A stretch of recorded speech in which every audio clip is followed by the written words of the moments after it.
What's your slightly illegal life hack?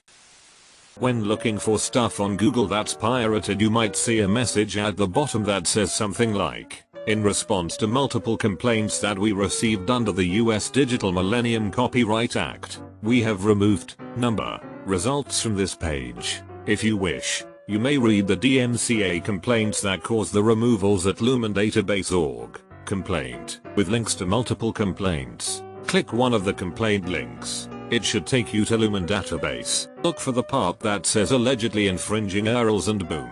One or more links to what you want. Personally speaking, at least 95% of the time I get a working link. This one isn't really illegal, but if you go to Dunkin' Donuts about 30 minutes before closing time, they will give you all their leftover donuts if you ask. If you don't, they just throw them away. Don't ask for totally free donuts. Ask for 2 donuts. Pay for them and then ask, is there anything you're looking to get rid of? And the employee will make you a dozen for free. But if you walk in asking for free food, that doesn't go over as well. I recently got into propagating succulents. If you take a leaf and just leave it out in a greenhouse, it will eventually sprout a new plant. Instead of buying succulent cuttings online, I go to plant store Home Depot and scour the succulent section for fallen leaves. I come home with up to 50 leaves to propagate. Till you can pirate plants, you wouldn't download a tree. Bought a good quality steam mop from a store but didn't take the warranty. 6 weeks in and it stopped working. I went back and they refused to take it back without a store warranty, so I took it home and cleaned it. Went to the same store in another town, it's a huge chain. I bought the same mop, switched it out of the box. Went back in and said my wife had just bought the same product in their sister store and got an instant refund. I once was invited to the executive lounge at a hotel about 5 minutes from my place. They serve free wine and finger food there. Literally no security or room checking or anything. I go there sometimes after work when I feel like a glass or two by myself. I work security at an upscale hotel. We have a concierge lounge that anyone can literally walk right into as well. Only platinum members are given access to the concierge floor, which is the 8th floor. To access the 8th floor you need to use your key card in the elevator, which will only work if you've been given access. Or you can take the elevator the 7th floor and take one flight of stairs to the 8th. No one will ever know. Not me, but I have a friend who pays for one movie, then finds every good movie that's playing, times everything, and watches something like 3 or 4 movies in a day. Updated a neighbor's unsecured Wi-Fi router with a third-party firmware that increased the output so I could steal even more of their internet. I used it for the entire year I was at that address. I had free internet for roughly 2 years. Moved into a new apartment and had called Comcast to have internet set up. When the technician pulled up, I literally watched him get out of his truck, write some sh down, then got back in and left. So they typed it up as me not being home for the installation. Well, as it turned out, I had my own router and modem already hooked up, and they turned everything on at their end. But they forgot to turn that sh off. 2 freaking years, 50 MBs internet, not a single phone call from Comcast, or a single bill delivered to my door. I never pay for parking and put a sign that says machine broken 845 am on my dash. Only time I get a ticket is when I forget to take it out of my glove box. Edit. I see casual parking fraud as the theme of this thread. If it's a private business and not the city parking meters, I just never pay the ticket. I've gotten at least 20 tickets at my tiny university in New Jersey and have never paid. They don't tow cars, and they have no idea whose car they are ticketing because I never registered it in the system in the first place. It's a pretty big hole in their system. We used to take our dog to day camp at PetSmart. It was good because he would get to play with other dogs during the day. It was expensive though, $20 a day. Only did it twice a week, but still $160 a month. They used to send us digital coupons for a free day for every 10 days we went. Well, I tried to use the same digital coupon and it worked for a while. Didn't abuse it or do it every time we went as not to raise suspicion. Eventually they updated the computer system to recognize if the coupon had been used before. Good run while it lasted. If you catch a bee in a jar, put it in your fridge. He'll fall asleep in the frost. You can then put him in your mouth. He will eventually wake up as your mouth eats him up. Then you've got a freebie in your mouth. If a website disables your ability to right-click save their media in order to protect it, you can usually grab it easily enough by opening the page info in your browser and going to the media tab, maybe called something else depending on browser used, and there should be a list of all media embedded on a page, pictures, videos, and so on. C-Hub. It's a website that allows you to get access to basically any academic paper without paying for access to them. It's amazing. If you drive a common car or SUV, and you need new tires or have a part that is worn out or about to break, go rent a similar make model and switch stuff out. I know a guy that did this with her entire transmission. Just get the insurance and push the car down the block from your garage and call a tow when the work is done. Seems like this would go well beyond slightly illegal to me. Never have tried it, but put the address you want the letter to go to in the return address spot and then don't put a stamp on the envelope. It's really stupid to risk federal crime for less than 50 cents, but I think this fits this thread.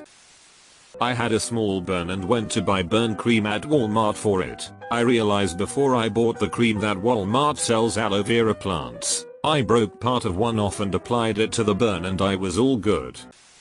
I go the Reddit stream pages for any sports event I want to watch, since it'd be the only reason to pay for cable.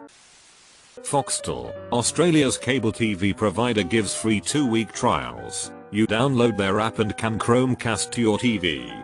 For about 8 months I've been creating a new mail address and resetting an old iPad. Yes, it's a tiny hassle, but I already pay around $130 per month for 2 satellite boxes and that package doesn't have Chromecast functionality. Scan tomatoes as potatoes in self-serve checkout. Also, ringing up a TV as bananas will allow you to pay by the weight of the TV. This is handy for when you want to watch a show in 4K, but only have pocket change. The washing machines in my dorm have a payment system that uses your student ID instead of change for more convenient washing. But if you unplug the Ethernet cable on the box, you swipe your card and it doesn't charge you when it's connected again. I found a parking spot that has a parking meter on it, but by virtue of its location, that meter never gets checked. I've parked for free all day for over 2 years, not one parking ticket. In my town the meters all have little blinking red or green lights. Presumably they just drive by and look for red lights at night. Always wondered what would happen if you made a little device with blinking green LEDs and just taped it to the meter. The device wouldn't cost more than a couple bucks and it wouldn't be visible at night. I am a college football fan and I park downtown right in front of the stadium. The max time on the meter is 2 hours, but I still park there. I get a $15 ticket every time, but the paid parking lots are $25.30. I just pay the ticket and smile as I see people that paid double and walked a mile. You can stream almost any TV show or movie without paying for it just by looking for free sites. They are always shutting down and popping back up at new addresses. Just follow 123 movies on Twitter. If you want to buy a car that doesn't have a title, first make sure it's not stolen. Then register it online in the state of Vermont and they will make you a new title and send it to you without needing to inspect it. As a broke college kid, go to Costco through the return entrance and keep walking to the cafe. Cheap pizza, salad, hot dog, etc. I play the stupid foreigner card if I am caught jaywalking. I was nearly 18 before I realized crossing the road was a crime in some countries. In the UK we just look both ways and go for it. Sometimes I have to park downtown for work. Parking for an entire day costs $35, but when you hit the lost ticket button, it's only $25. So you bet your I lost my ticket each time. Gym at the university is like a $300 membership for 6 months, but I've realized that they don't scan your card if you go up to the women's gym, so I've been using my old card to get the access card for the women's gym. I have 2 cards from the gym, so if I ever do get caught I'll pretend I brought the wrong one in. It's probably not a good thing to do, but as a broke uni student I have no remorse. I used to work as a lawyer in the criminal courts here in Ireland. At the time parking was very difficult, but the largest police station in Ireland was adjacent to the district courts there. The criminal courts have moved since, but at the time they were at the Bridewell. Anyway, outside that station there were loads of parking spaces, all marked police only. One day I was running late and decided I would take the ticket rather than be late for court, so I parked in one. No ticket. I started doing it regularly. Pretty soon they were used to my car there, so I guess they all assumed it belonged to a policeman. It was great. Even if I got a ticket, I had saved multiples of the ticket cost by the time a few weeks had gone by. Several months later it finally caught up with me. I was starting the car getting ready to pull out when a cop held up his arm. Damn, I thought, and wound down the window. He said good evening judge and stopped oncoming traffic to let me go. I said thanks very much and drove on. Thing is, I was in my early 20s, way too young to possibly be a judge in Ireland, where 40s would be young for that job. I think the cops collectively decided that anyone with the audacity to blatantly park in that space must be a judge. Who else would think they could get away with it? Saved me probably $10,000 at a time early in my career when I really needed the money. Once I was established in the spot, I would pull into it right in front of cops and nonchalantly get out and walk away. Nobody challenged me. Long story short, if you break the law blatantly, the cops may decide not to challenge you. Best comment of the day.